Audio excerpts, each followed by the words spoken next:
तो लगातार जीएसटी को लेकर चर्चा हो रही है। राज्यसभा में आज जीएसटी बिल पेश होने जा रहा है। एक्सपर्ट्स हमारे साथ हैं, विजय सरदाना अर्थशास्त्री के तौर पर हमारे साथ मौजूद हैं और हिमांशु कुमार टैक्सेशन एक्सपर्ट। लगातार कितना आपका टैक्सेशन आसान होने वाला है जीएसटी के लागू होने के बाद, उस पर वो डिटेल्स दे रहे हैं। लेकिन एसएल ग्रुप के चेयरमैन और राज्यसभा सांसद डॉक्टर सुभाष चंद्रा ने उम्मीद जताई है कि जीएसटी बिल के पास होने की ईज ऑफ डूइंग बिजनेस और ज्यादा आसान हो जाएगा इसके पास होने के साथ ही, और इससे भ्रष्टाचार दूर करने में मदद भी मिलेगी।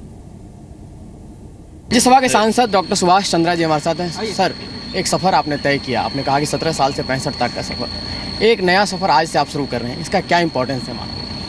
मेरे लिए इसका काफ़ी इम्पोर्टेंस है, महत्व की बात है, क्योंकि एक तो इसलिए इम्पोर्टेंट है कि मैं एक प्रकार से एक नया अध्याय अपने जीवन का शुरू कर रहा हूँ। इसमें मुझे बहुत कुछ सीखना भी है, समझना भी है और उसके अनुसार काम करना है। एज ए चुनाव होने के बाद मैं पहली बार संसद भवन में आया गुरु पूर्णिमा के दिन, और जिन लोगों के प्रति मेरे मन में एज ए पॉलिटिकल पीपल श्रद्धा थी, जिनके प्रति मेरे मन में ये था कि ये लोगों से मैं कुछ सीख सकता हूँ, उन सब से मैं मिल के गया, उस दिन प्रार्थना करके गया। तो मुझे उम्मीद है कि मैं इसमें सीखूंगा और जल्द सीखूंगा, कुछ ज़्यादा समय नहीं लूँगा मैं सीखने में। सर, जीएसटी बिल चूँकि कहा जा रहा है, आपसे जोड़ा जा रहा है, हम लोग भी जोड़ रहे हैं, चूँकि आप पहले दिन आए हैं और आज ही जीएसटी बिल पेश हो रहा है, हो सकता है पास भी आज हो जाए। कितना इंपॉर्टेंस है देश भर के लोगों के लिए और नया रोजगार के सेक्टर में कहा रहा है कि नौजवानों के लिए, बिजनेस के लिए, इनकम टैक्स के लिए तमाम तरह की राहत मिलने वाला, आपको लगता है कि वाकई इंपॉर्टेंट है? इससे काफ़ी कुछ, देखिए, ईज़ ऑफ डूइंग बिजनेस की दिशा में इसको मैं एक कदम मानूंगा। और ईज़ ऑफ डूइंग बिज़नेस के लिए ये सरकार ने और भी बहुत से कदम उठाए हैं जिनकी मुझे जानकारी है, और उसकी इम्प्लीमेंटेशन में तकलीफ़ें आ रही हैं, ये भी मुझे जानकारी है। क्योंकि जो पहले सिस्टम था, जैसे एक ही उदाहरण लें कि दिल्ली और मुंबई में अगर आपको कोई घर बांधना है या आपका ऑफिस बिल्डिंग बनाना है, उसको नक्शे को पास कराने के लिए 6 से 9 महीने लग जाते हैं, जो कि अब इस सरकार ने राज्य सरकारों से मिलके करके उसको ऑनलाइन कर दिया, 30 डेज़ का मैंडेटरी कर दिया। लेकिन फिर भी मुझे पता है कि ये होने में कठिनाई आ रही है, नहीं करते हैं लोग, क्योंकि जो भ्रष्टाचार की मशीनरी जिसके हम सभी भागीदार हैं, वो मशीनरी अभी भी काम कर रही है। तो मुझे लगता है कि जो हालांकि कानून बन गया, फिर भी उसको पूरी तरह से इम्प्लीमेंट होने में और उसका असर दिखने में 1.5 साल और लग जाएगा। मोदी जी से उम्मीद है सर कि भ्रष्टाचार पर लगाम लगाएंगे वो? अब मोदी जी से क्यों, अकेले मोदी को क्यों करते हो आप? भ्रष्टाचार के लिए तो हम सब जिम्मेवार हैं, हम सबको काम करना पड़ेगा। मोदी को अकेले को क्यों घसीटते हो आप? तो हमारे साथ हिमांशु कुमार और विजय सरदाना है। आपने सुना डॉक्टर सुभाष चंद्रा को भी जिक्र करते हुए। हिमांशु कुमार, मेरा सवाल आपसे, ईज ऑफ डूइंग बिजनेस का उन्होंने जिक्र किया, उन्होंने टैक्स की चोरी रुकेगी इसका भी जिक्र किया, साथ ही उन्होंने ट्रांसपेरेंसी बढ़ेगी इसका भी जिक्र किया। आपको लगता है जीएसटी लागू होने के बाद इन तीनों चीज़ों में फ़ायदा होगा? 100%। जीएसटी आने से ये इसके बेसिक फीचर्स हैं। एक तो जितने भी अभी भी इनडायरेक्ट टैक्सेस के जो बहुत मेजर कंपोनेंट है वो हट जाएंगे। उससे क्या फ़ायदा होगा कि कंप्लायंस बहुत आसान हो जाएगा, सिंगल विंडो हो जाएगा जहां से आप सारी चीज़ें कर सकते हैं। अब उसके लिए आपको अगर एक बंदा आज कोई बिजनेस स्टार्ट करना चाहता है तो हो सकता है उसको सर्विस टैक्स, वैट, सीएसटी अलग अलग डिपार्टमेंट में जाके रजिस्ट्रेशन कराना अपने आप में एक टास्क है। ऐसा नहीं है कि वो ईज ऑफ डूइंग बिजनेस में वहां जाने के बाद पता चलता है वो कितना ईजी और कितना आसान है। तो अगर ये सब हट जाती हैं तो चीजें आसान तो हो ही जाएंगी, आपको सिंगल विंडो हो जाएगा, चीजें सामने दिखने भी लगेंगी, और हो सकता है कि इसका जो आईटी इंफ्रास्ट्रक्चर हो ना वो बहुत ही अपर लेवल पे हो।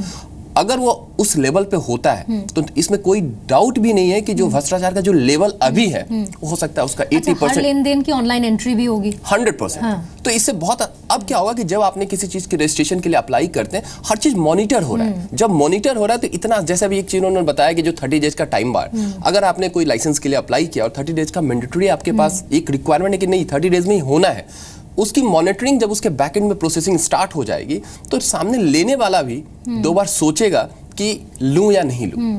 तो भ्रष्टाचार का लेवल कम हो जाएगा। साथ के साथ जीएसटी में जो एंट्री पॉइंट है स्टेट टू स्टेट, वो सारे हट जाएंगे। उसके हटने की वजह से अपने आप प्रोडक्ट जो कॉस्टिंग है वो रिड्यूस हो जाएगी, क्योंकि एक ट्रक जब दिल्ली से यूपी जाता है, यूपी से बिहार जाता है, वो हर चुकी पे उसको कुछ ना कुछ देना पड़ता है। तो ये सब चीजें खत्म हो जाएंगी, तो ईज ऑफ डूइंग बिजनेस हो जाएगा, इसमें कोई डाउट नहीं है। पूरी इंडिया एक कंट्री हो जाएगी। आप कहीं से कन्याकुमारी से लेकर बिहार तक जाते हैं, आपको कोई रोकने वाला नहीं होगा। तो कॉस्टिंग भी रिड्यूस होगी, भ्रष्टाचार का लेवल भी। कहीं जा रहे हैं तो आपको ये नहीं होगा कि दिल्ली से पहले खरीद लें क्योंकि बिहार में तो महंगा मिलेगा या फिर उत्तराखंड में महंगा मिलेगा, कहीं पर भी जाके खरीद सकते हैं। अच्छा, हम राज्यों के तालमेल को लेकर बात कर रहे थे, इस पर लगातार डिस्कशन भी हुआ, सर्वसम्मति से आज बिल पास हो जाए पेश होने के बाद, ऐसी उम्मीद सरकार भी जता रही है और तमाम क्षेत्रीय दल भी साथ में हैं। लेकिन आपको लगता है कि राज्य सरकारों को कुछ प्रैक्टिकल इसमें दिक्कत आ सकती है? राज्य सरकारों को अगर आने वाले 5 साल का कवर आप लीजिए, अगर उनको नुकसान होता है तो क्या उसका असर वहां के लोगों पर पड़ेगा पर्टिकुलरली? देखिए, अभी जो एक अच्छी बात इस बिल में हुई है और जो सही भी है कि अभी अनसर्टेनिटी है कि क्या होगा, कौन सा टैक्स रेवेन्यू घटेगा, कौन सा बढ़ेगा। और क्योंकि अभी तक बहुत सारी चीजें डॉक्यूमेंटेड नहीं थी, तो राज्य सरकारों को खुद नहीं पता था कि जीएसटी आने के बाद उनके रेवेन्यू पे क्या इम्प्लीकेशन आएगा, जो अभी मिल रहा है क्या उतना भी मिलेगा या नहीं। तो अगर सरकार ने ये कमिट किया है, सेंट्रल गवर्नमेंट ने स्टेट्स को, कि 5 साल तक जो भी आपका नुकसान होगा वो हम कंपनसेट करेंगे, तो एक अच्छा कदम है, कॉन्फिडेंस बिल्डिंग मेजर है। और कारण यही है कि 5 साल में बाकी राज्य सरकारें अपनी पॉलिसीज इस तरह से बनाएं कि आपके यहाँ इन्वेस्टमेंट आए, आपके यहाँ लोग इन्वेस्ट करें, आपका इकोनॉमी डेवलप हो और आपको अपना रेवेन्यू मिले। तो 5 साल तक अगर आप अपने स्टेट को डेवलप नहीं कर पा रहे तो फिर आप कर क्या रहे? तो ये क्वेश्चन फिर राज्य सरकारों पे आएगा, केंद्र सरकार पे नहीं आएगा कि 5 साल का हमने आपको विंडो दिया, 5 साल हम आपको कंपनसेट कर रहे हैं, 5 साल में तो आप अपना घर सुधार लो, अपने यहाँ पॉलिसी सुधार लो, इंफ्रास्ट्रक्चर डेवलप कर लो, बाकी जो करना आप करो, ताकि लोग आपके यहाँ भी इन्वेस्ट करें। अभी क्या है कि कुछ मैन्युफैक्चरिंग स्टेट्स हैं, जैसे तमिलनाडु है, महाराष्ट्र है या कोई और स्टेट्स हैं, जो बाकी स्टेट्स हैं वो अभी तक कुछ, जैसे बिहार की आप बात कर रहे हैं, यूपी में कोई जाना नहीं चाह रहा है, बाकी स्टेट्स में वहाँ जिस तरह की टैक्स स्ट्रक्चर है, यूनियन बाजी है, पॉलिटिकल एनवायरनमेंट है, इसलिए कोई इन्वेस्ट नहीं करना चाहता। जो मेट्रो सिटीज हैं वहां आना प्रेफर करते हैं, चाहे जॉब के लिहाज से आप देख लीजिए या कोई उन्हें अपना। ये अब स्टेट गवर्नमेंट्स के ऊपर है कि वो किस तरह से कंफर्ट दें इन्वेस्टर्स को। अपने यहाँ जो आपका मकड़ जाल है, सिर्फ टैक्सेशन का ही नहीं, आपका पुलिस सिस्टम है, लोकल लॉ एंड ऑर्डर है, बाकी प्रॉब्लम्स हैं, पुअर सोशल इंफ्रास्ट्रक्चर है, आप उसको गियर अप करिए ताकि इन्वेस्टर्स आए और आपको रेवेन्यू दें।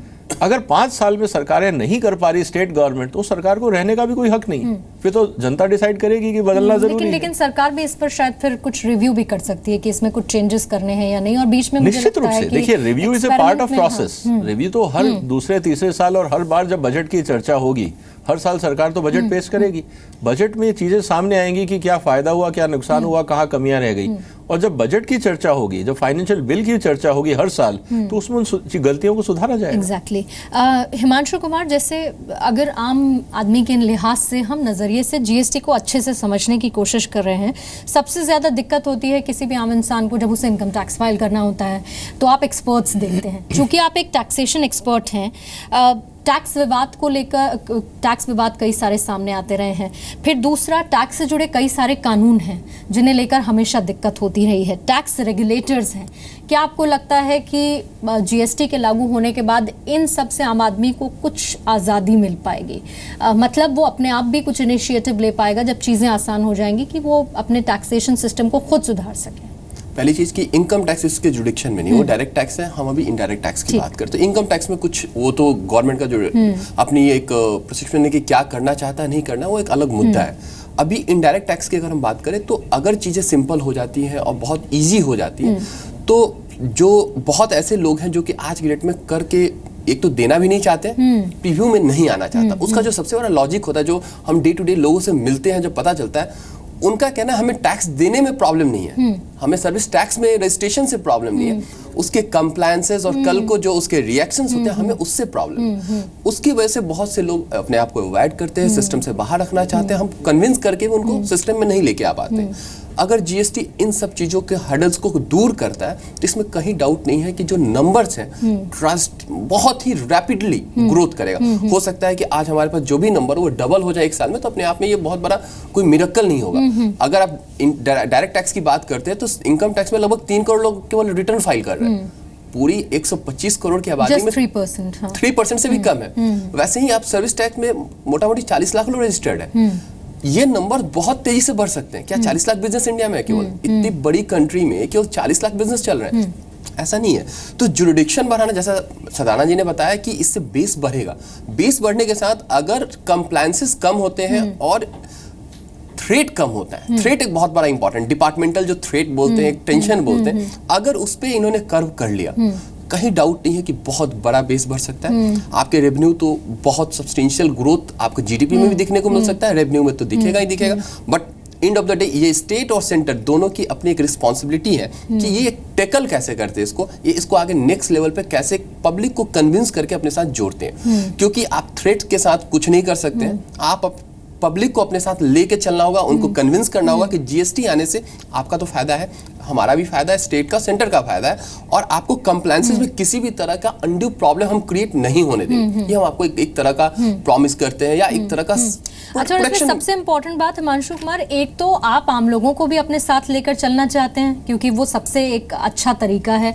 दूसरा, आप राज्य सरकारों से भी लगातार तालमेल कर रहे हैं कि जैसा कि आपने नुकसान का जिक्र किया कि 5 साल तक हम उसकी भरपाई करेंगे, तो सबको साथ लेकर चलने की सरकार की मंशा, और जीएसटी आज पेश भी होना है। लेकिन साथ ही एनसीपी और टीएमसी दोनों पार्टियां जो हैं वो जीएसटी बिल का समर्थन करने का ऐलान कर चुकी हैं। वो क्या कह रही हैं, हम आपको वो सुनवाते हैं। जीएसटी के समर्थन में एनसीपी रही है, और आज भी जब वो बिल सामने आएगा तो हम लोग उसका समर्थन करेंगे। और मैं समझता हूँ कि जो थोड़ा बहुत जीएसटी को लेकर मतभेद था, और ख़ास तौर पर कांग्रेस को जो आपत्ति थी, शायद वो दूर हो चुकी है। बात है कि बेटर लेट देन नेवर हो रहा है, यही आशा की बात है। हम लोग तो पहले से ही 2009 साल से हमारी पार्टी इसका पक्ष में था, जबकि जब कांग्रेस सत्ता में था उस समय भी, अब जब बीजेपी सत्ता में आया इस समय भी हमारा स्टैंड का कोई चेंज नहीं हुआ। हमारे लीडर ममता बनर्जी ने 2009 की इलेक्शन मैनिफेस्टो में उन्होंने ये ऐलान कर दिए थे कि हम लोग जीएसटी चाहते हैं, ये हमारे राज्य के लिए, दूसरे राज्यों के लिए भी अच्छा होगा। तो हमें खुशी है कि आखिर में आ गया। और कांग्रेस के प्रताप सिंह बाजवा का कहना है कि ये देश के लिए अच्छा बिल है, इंडस्ट्री को भी इससे फायदा होगा। हमने ये बात की, इसको कैप 18 पर कीजिए, और कुछ और छोटी मोटी उनमें चेंजेस हैं जो प्रो इंडस्ट्री हैं और प्रो पीपल हैं। और अब मुझे जो पता चल रहा है, बीजेपी अल्टीमेटली इस बात पर आ गई है कि ठीक है कि कांग्रेस की सपोर्ट के बिना चलेगा नहीं, और हमें ये था कि कल लोगों का नुकसान होगा, इंडस्ट्री का नुकसान होगा, तो इसलिए इकॉनमी को मद्देनजर रखते हुए अब ऑल पार्टीज में इस बात का एक कंसेंसस बन गया, और मेरा ख्याल आज उसको पार कर देना चाहिए। और